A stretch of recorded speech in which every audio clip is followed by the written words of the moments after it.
Silver is back in the spotlight. Prices are touching record highs, investors are getting excited, and some are even asking, is this the biggest silver rally ever?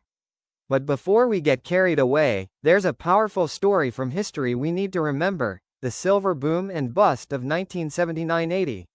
Because markets have a habit of repeating lessons. The 2025-26 silver surge. Over the past year, silver has gone on a stunning run. In 2025 alone, prices jumped more than 140%, leaving even gold behind.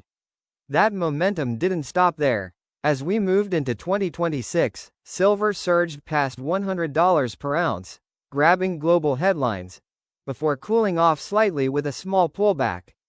Across markets, demand has been intense.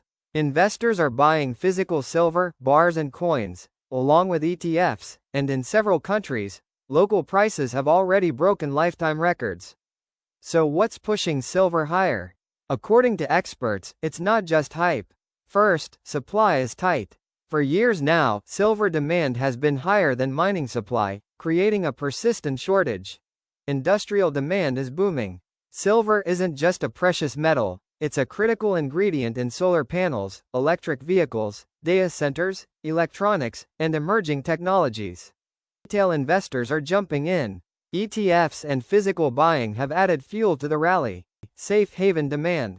In uncertain economic and geopolitical times, silver is once again being seen as a store of value, much like gold. Some analysts believe silver still has room to rise, but almost everyone agrees on one thing: volatility is part of the journey. A blast from the past, the 1979 silver bubble. To understand today's rally, let's rewind to one of the most dramatic chapters in financial history.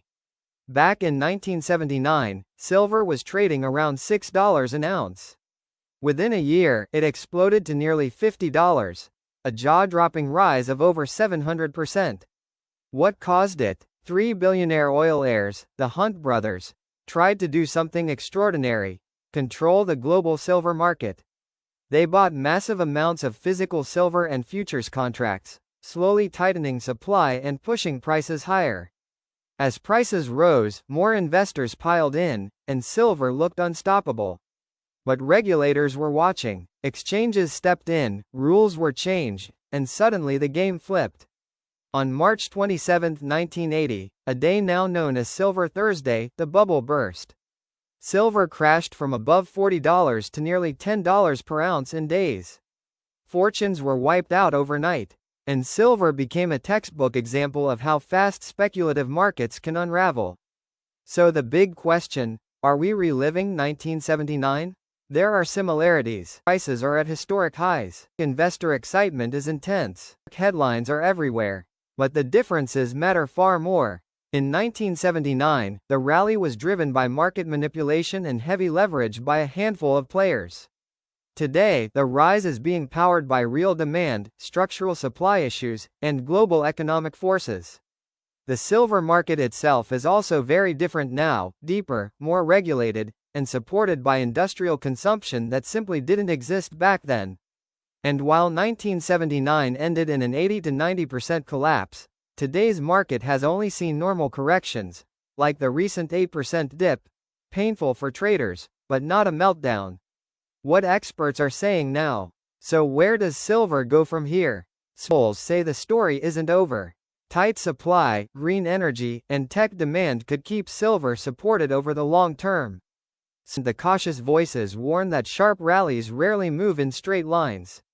Corrections are healthy, but investors should be prepared for swings. The consensus? This rally isn't built on the same shaky foundation as 1979. But silver remains a high-risk, high-reward asset. So is silver's rally finished? No one knows for sure. But history gives us a clear reminder: when markets rise fast, discipline matters just as much as optimism. Silver's story, past and present, is a powerful mix of opportunity, excitement, and risk. And that's exactly what makes it worth watching. If you like this video, then like, share, and subscribe to ET Now.